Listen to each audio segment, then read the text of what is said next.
The point to bring out here is that if you look at, for example, a given protected area, and you look at the actors that benefit from it and that pay for it at different scales, say a local scale, a national scale, and a global scale, the benefits and the costs that they each receive are very different. So these are just illustrative, but you can see that they aren't the same.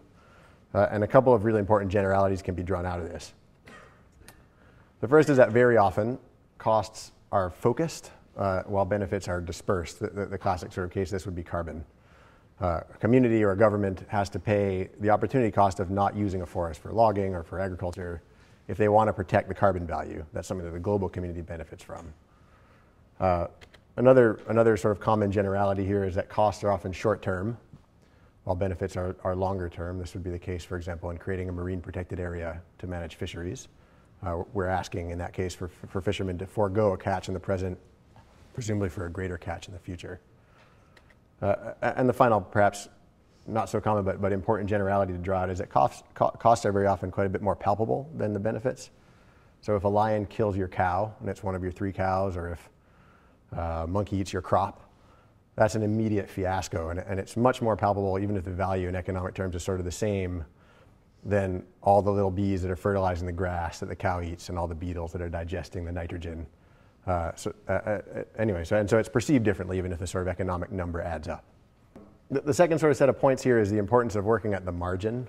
And I don't know how many of you are economists, but I mean that in the economic sense of the word. That is the difference in, for example, a certain amount of investment in a protected area, the marginal difference of adding one more unit of that or taking it away, rather than something that's sort of working on something that's irrelevant, which is maybe the common understanding of that word.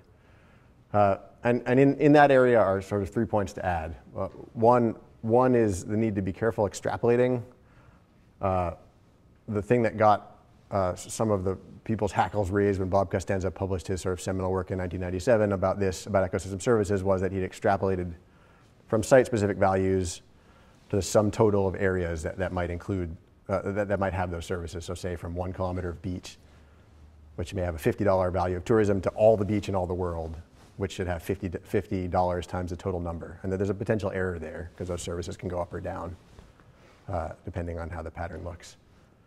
The second point to sort of bring out here in regard to the margin is the need to include ecosystem services from the productive landscapes. One of the sort of easy things to overlook is to sort of say protected areas have the following ecosystem services and production landscapes have the following production, and that's the comparison.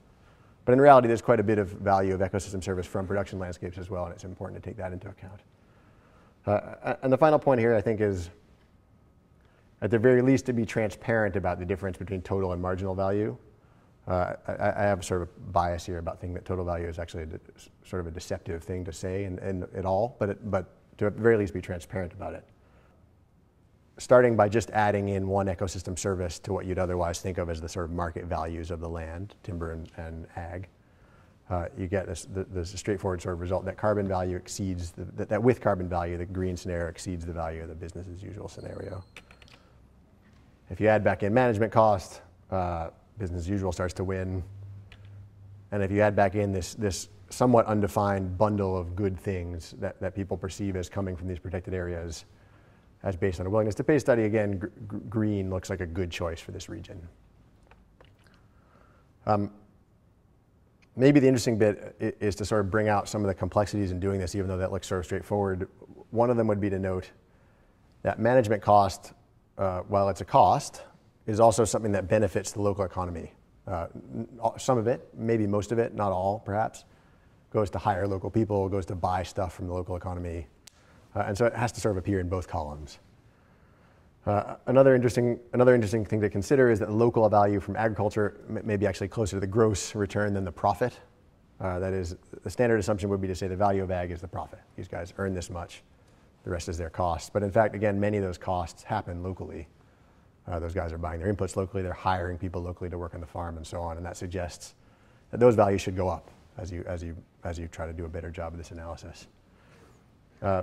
This third point is a key one and one that has sort of repercussions throughout this, but that the negative welfare impact of carbon emissions is much, much higher than what ends up being monetized in what sort of exists already in the voluntary market.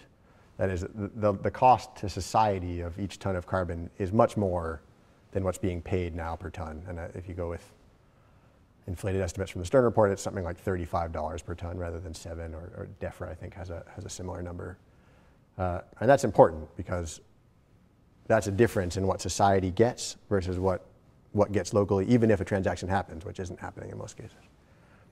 I think as we think about using these sorts of tools, it's very important to be honest about the generation of economic arguments for protected areas. I think the world, especially in the wake of TEEB, is quite open to this sort of stuff, but at least in many of the developing countries, the quality of data available is pretty poor, and people are willing to accept fairly rough analysis.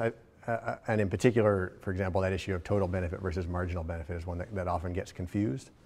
And so I think it's quite important to be clear about what we're producing and be clear about it to decision makers, even if it's a bit more complex, because otherwise I think things are going to come around and bite us, and we'll be accused of sort of snake oil sales over time. And I think that's a mistake. Keep an eye out for cases where the public good isn't the objective of decision makers. So all of these sort of generate arguments that say, if you created this protected area here and somebody shared a benefit with somebody else and you manage this way, society would be better off. The local people would have a better livelihood, the country would protect its natural heritage, and the world would gain some carbon. But very often, maybe everywhere, that isn't how decision makers are making their decisions. They're making decisions based on who their friends are, based on their sort of worldview, based on constituencies, and all of those things. The classic example of this being the massive amount of subsidies that go in all sorts of funny directions that clearly aren't in the public good, and are bad investments of scarce government money, but they happen anyway. So it's good, I think, as we think about sort of choosing to generate economic arguments, to understand who we think we're going to influence and whether they're going to care, because there are quite a lot of places where we could waste some good bullets going down this path.